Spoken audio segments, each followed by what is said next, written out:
यहाँ पर हम लोगों को लाइन का इक्वेशन फाइंड आउट करना है जो पॉइंट 2 कॉमा -5 से पास कर रहा है एंड इस लाइन के पैरेलल है।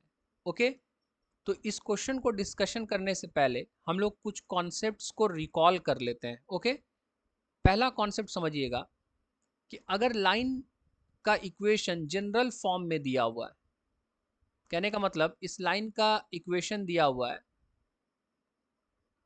ax plus by plus c equal to 0, तब इस लाइन का स्लोप क्या लिखेंगे? तो इस लाइन का स्लोप हो जाएगा माइनस ए बाई बी। ए क्या है? x का कॉफिशिएंट, b क्या है? y का कॉफिशिएंट। कहने का मतलब स्लोप क्या हो जाएगा? Minus coefficient of x by coefficient of y। Okay, इस चीज को याद रखना है। कहने का मतलब है कि अगर लाइन का इक्वेशन जनरल फॉर्म में गिवन रहेगा तो ये वाला फॉर्मूला का यूज करके हम लोग डायरेक्टली स्लोप फाइंड आउट कर सकते हैं। ओके, एक एग्जांपल से समझाने का प्रयास करते हैं। जैसे सपोज ये लाइन दिया हुआ, इसका इक्वेशन दिया हुआ है 2x plus 3y plus 5 equal to 0। तो इस लाइन का स्लोप क्या लिखिएगा? ये वाला फॉर्मूला का यूज करिए, माइनस ए बाई बी, यही ना होता है। तो a कितना है? यहाँ पर 2 है, a है 2, b कितना है? 3। तो इस लाइन का स्लोप क्या हो जाएगा? -2/3। देखें, डायरेक्टली लिख लिया ना, तो फॉर्मूला याद रहेगा तो डायरेक्टली हम लोग स्लोप लिख सकते हैं। ओके, अब आइए हम लोग सेकंड कॉन्सेप्ट को समझते हैं। यहां पर हम टू लाइंस कंसीडर कर रहे हैं। कैसा लाइंस कंसीडर कर रहे हैं? Parallel lines. इसको हम L1 कंसीडर करते हैं, इसको L2 कंसीडर करते हैं। Late L1 is parallel to L2, मतलब L1 एंड L2 क्या है? पैरेलल लाइंस है। तो अगर लाइंस पैरेलल होता है तो उसका स्लोप्स क्या होता है? सेम होता है। ठीक है ना? कहने का मतलब है कि अगर हम L1 लाइन का स्लोप M1 कंसीडर करते हैं, L2 लाइन का स्लोप M2 कंसीडर करते हैं, then M1 will be equal to M2। इसको भी ध्यान रखना है आपको। ठीक है ना? कहने का मतलब अगर लाइंस पैरेलल होगा तो उसका स्लोप्स भी क्या होगा? सेम होगा। ओके, अब हम लोग थर्ड कॉन्सेप्ट की तरफ आते हैं। एक लाइन है हमारे पास, ये line point P x1 comma y1 से पास कर रहा। ठीक है, इसका स्लोप दिया हुआ है m। कहने का मतलब है कि इस लाइन के रिगार्डिंग दो इंफॉर्मेशन दिया हुआ। इस लाइन, ये वाला लाइन किस पॉइंट से पास कर रहा वो दिया हुआ है, इस लाइन का स्लोप दिया हुआ है। ठीक है, तो हम लोग इस लाइन का इक्वेशन लिख सकते हैं पॉइंट स्लोप फॉर्म में। कैसे? देखिए यहां पर equation of line in point slope form क्या होता है? ये होता है y minus y one is equal to m into x minus x one. इसको भी याद रखना है। ठीक है ना? कहने का मतलब है कि अगर लाइन से रिगार्डिंग दो इंफॉर्मेशन दिया हुआ है कि लाइन किस एक पॉइंट से पास कर रहा, ठीक है, ये पहला इंफॉर्मेशन दिया हुआ है। दूसरा इंफॉर्मेशन ये दिया हुआ है कि लाइन का स्लोप दिया हुआ है। तो ये दो इंफॉर्मेशन अगर दिया रहेगा तो हम बड़े आसानी से उस लाइन का इक्वेशन पॉइंट स्लोप फॉर्म में लिख सकते हैं। क्या होगा इक्वेशन? इक्वेशन होगा y minus y one is equal to m into x minus x one. कहने का मतलब है कि हम लोग तीन कॉन्सेप्ट डिस्कस कर लिए। पहला कॉन्सेप्ट ये डिस्कस किए कि अगर लाइन का इक्वेशन जनरल फॉर्म में गिवन रहेगा तो उसका स्लोप हम लोग डायरेक्टली ये वाला फॉर्मूला का यूज करके निकाल सकते हैं। फॉर्मूला क्या है? Slope equal to minus a by b, यानी कि minus coefficient of x by coefficient of y. Second concept हम लोग सीख लिए कि अगर दो लाइंस पैरेलल होगा तो उसका स्लोप्स क्या होगा? सेम होगा। थर्ड कॉन्सेप्ट हम लोग ये सीख लिए कि लाइन पर आने वाला एक पॉइंट अगर गिवन है एंड उस लाइन का स्लोप गिवन है तो हम लोग पॉइंट स्लोप फॉर्म में उस लाइन का इक्वेशन लिख सकते हैं। इक्वेशन क्या होगा? y minus y one is equal to m into x minus x one. अब आइए क्वेश्चन की तरफ।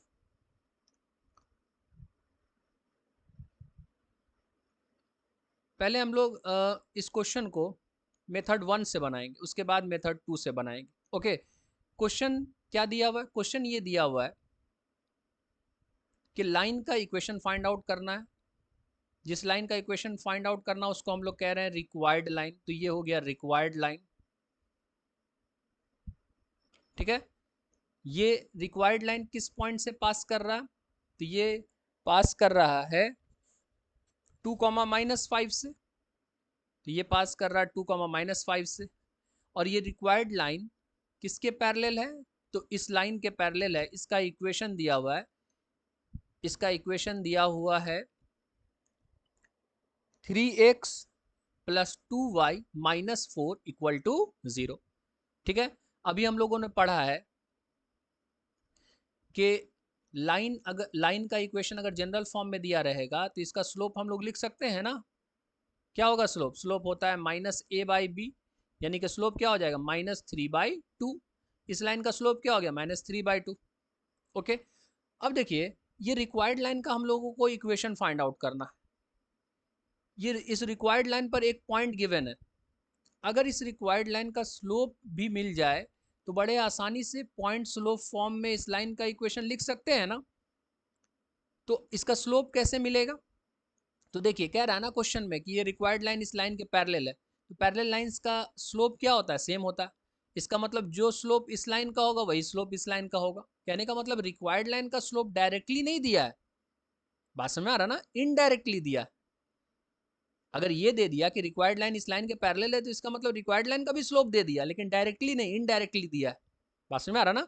तो कहने का मतलब है कि इस लाइन का स्लोप -3/2 निकाले हैं, तो इस रिक्वायर्ड लाइन का भी स्लोप क्या हो जाएगा? -3/2।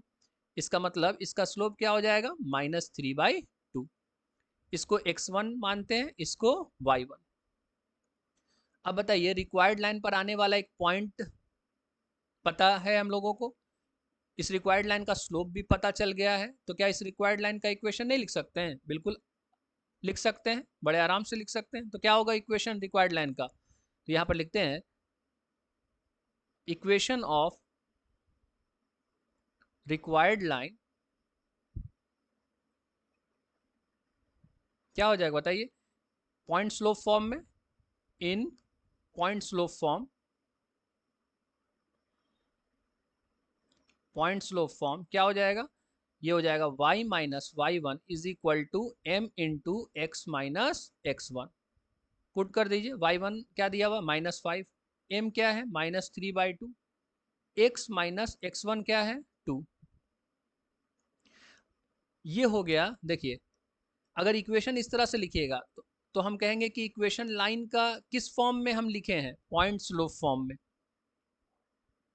अगर आप लाइन का इक्वेशन इस फॉर्म में लिखिएगा y - y1 = m into x minus x one, तो हम कहेंगे कि आप लाइन का इक्वेशन कौन से फॉर्म में लिखे हैं? पॉइंट स्लोप फॉर्म में। अब देखिए इसको जनरल फॉर्म में भी हम लोग कन्वर्ट कर सकते हैं।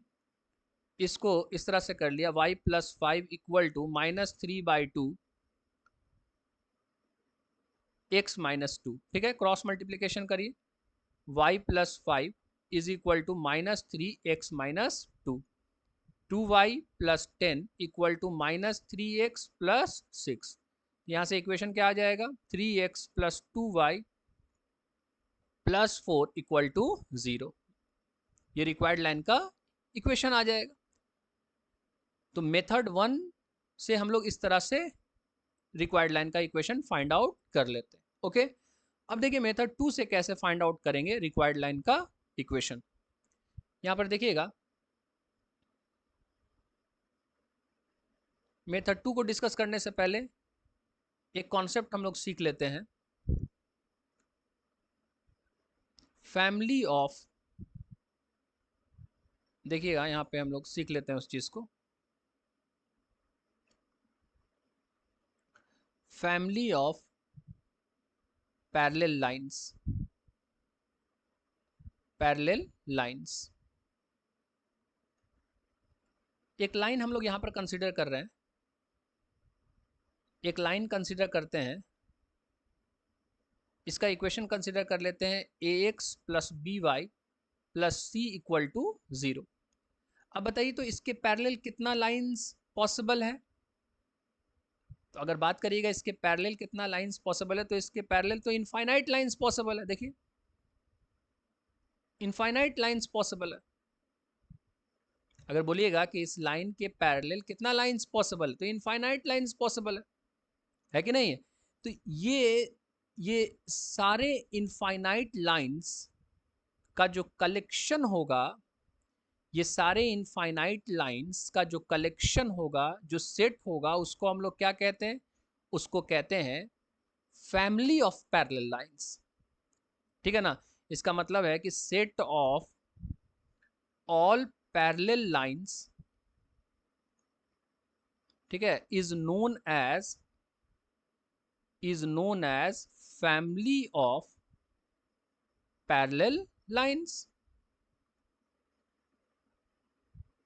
कहने का मतलब है कि इस लाइन के पैरेलल इनफाइनाइट लाइंस पॉसिबल है। वो सारे इनफाइनाइट लाइंस का जो कलेक्शन होगा, जो सेट होगा, उसको हम लोग क्या कहते हैं? उसको हम लोग कहते हैं फैमिली ऑफ पैरेलल लाइंस। ठीक है ना? अब देखिए यहां पर एक चीज को समझिएगा, ये वाला लाइन का इक्वेशन क्या है? ax plus b y plus c equal to 0। तो फैमिली ऑफ पैरेलल लाइंस का इक्वेशन क्या होगा? तो इसका इक्वेशन होता है, मैं लिख देता हूं यहां पर, equation of family of parallel lines, ये होता है ax plus b y plus k equal to 0। इसको याद रखना है। ठीक है ना? कहने का मतलब है कि अगर इस लाइन का इक्वेशन दिया हुआ ax plus b y plus c equal to 0, तो फैमिली ऑफ पैरेलल लाइंस का इक्वेशन क्या होगा? ax plus b y plus k equal to 0। अब देखिए यहां पर, अब मान लीजिए क्वेश्चन में फैमिली का कोई पार्टिकुलर लाइन का इक्वेशन हमसे पूछेगा। ठीक है, तो कैसे निकालेंगे? तो उसके लिए हमको उस पार्टिकुलर लाइन के करस्पॉन्डिंग के का वैल्यू चाहिए होगा। वो कैसे निकलेगा? तो क्वेश्चन में उस लाइन के, उस पार्टिकुलर लाइन के रिगार्डिंग कुछ एडिशनल इंफॉर्मेशन दिया रहेगा। ठीक है ना? तो जो एडिशनल इंफॉर्मेशन दिया रहेगा, उसके हेल्प से हम लोग उसके, उस पार्टिकुलर लाइन के करस्पॉन्डिंग के का वैल्यू निकाल लेंगे। ठीक है ना? के का वैल्यू निकल जाएगा तो इसका मतलब है कि उस पार्टिकुलर लाइन का इक्वेशन निकल जाएगा। कहने का मतलब, मान लीजिए कि हमसे फैमिली का ये पार्टिकुलर लाइन का इक्वेशन पूछता है, ये वाला, मान लीजिए ये वाला लाइन हमसे पूछ रहा, ये वाला लाइन का इक्वेशन। ठीक है, तो इस पार्टिकुलर लाइन का इक्वेशन लिखने के लिए हमको क्या चाहिए होगा? हमको इस पार्टिकुलर लाइन के करस्पॉन्डिंग के का वैल्यू चाहिए होगा। तो उसके लिए एडिशनल इंफॉर्मेशन इस लाइन के रिगार्डिंग देना पड़ेगा ना। तो मान लीजिए दिया हुआ है कि ये पार्टिकुलर लाइन, ये पॉइंट x1 y1 से पास करता। तो हम क्या करेंगे? इस पार्टिकुलर पॉइंट, ये जो दिया हुआ है जिससे पास कर रहा, इसको सेटिस्फाई करवाएंगे, इससे सेटिस्फाई करवाएंगे लाइन के इक्वेशन को। ठीक है ना? उससे क्या होगा? इस पार्टिकुलर लाइन के करस्पॉन्डिंग के का वैल्यू निकल जाएगा। एंड के का वैल्यू निकल जाएगा तो इसका मतलब है कि इस पार्टिकुलर लाइन का इक्वेशन निकल जाएगा। बात समझ रहा ना? इस तरह से हम लोग फैमिली के किसी पार्टिकुलर लाइन का इक्वेशन फाइंड आउट कर लेते हैं। ओके, हम यहां पर क्वेश्चन बना करके बताते हैं। यहां पर समझिएगा क्वेश्चन क्या दिया हुआ है। एक बार हम डायग्राम फिर से ड्रॉ कर लेते हैं।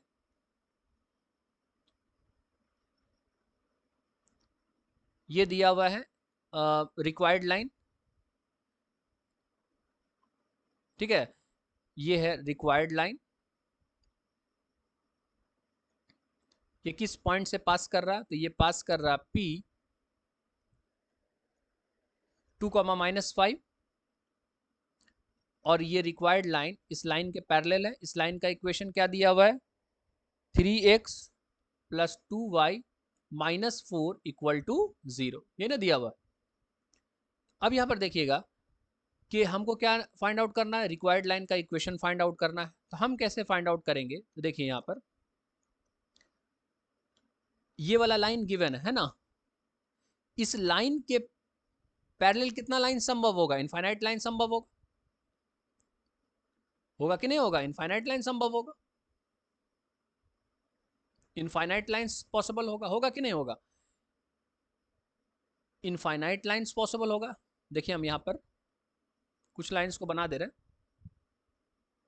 पॉसिबल होगा ना, इनफाइनाइट लाइंस पॉसिबल होगा।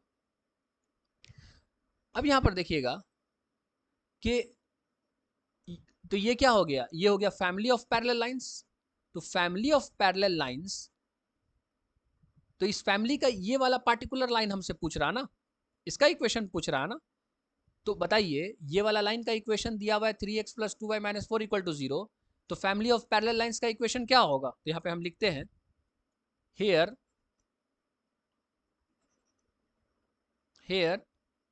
Equation of family of lines, family of lines क्या होगा बताइए, 3x plus 2y plus k equal to 0। इसको इक्वेशन नंबर 1 मान लेते हैं। ये जो हम इक्वेशन लिखे हैं वो किसका लिखे हैं, फैमिली ऑफ लाइंस का लिखे हैं, यानी family of parallel lines, family of parallel lines. Okay, अब देखिए तो हमको इस फैमिली का ये पार्टिकुलर लाइन का इक्वेशन चाहिए। तो देखिए यहाँ पर एडिशनल इंफॉर्मेशन दिया हुआ है ना कि ये वाला पार्टिकुलर लाइन इस पॉइंट से पास कर रहा है। तो ये वाला पॉइंट को क्या कर देंगे, इस ये वाला पॉइंट से इस फैमिली ऑफ पैरेलल लाइन के इक्वेशन को सेटिस्फाई करवा देंगे। ठीक है, तो वहां से इस पार्टिकुलर लाइन के करस्पॉन्डिंग के का वैल्यू आ जाएगा, और जब के का वैल्यू आ जाएगा तो ये पार्टिकुलर लाइन का इक्वेशन आ जाएगा। यहाँ पर देखिएगा यहाँ पे लिखते हैं, यहाँ पे लिखते हैं फॉर, यहाँ पे लिख देते हैं चूंकि required line is passing through point 2, -5। तो हम क्या करेंगे, फैमिली ऑफ पैरेलल लाइंस के इक्वेशन को सेटिस्फाई करवाएंगे इस पॉइंट से। तो देखिए तो क्या होगा, x की जगह पे क्या पुट कर देंगे, 2y की जगह पे -5। तो देखिए तो क्या हो जाएगा, 3 इंटू एक्स की जगह पर पुट कर दीजिए 2 और y की जगह पर -5। तो ये हो जाएगा 2 into -5 plus k equal to 0, 6 - 10 plus k equal to 0। तो यहाँ से के का वैल्यू क्या आ जाएगा, 4 आ जाएगा।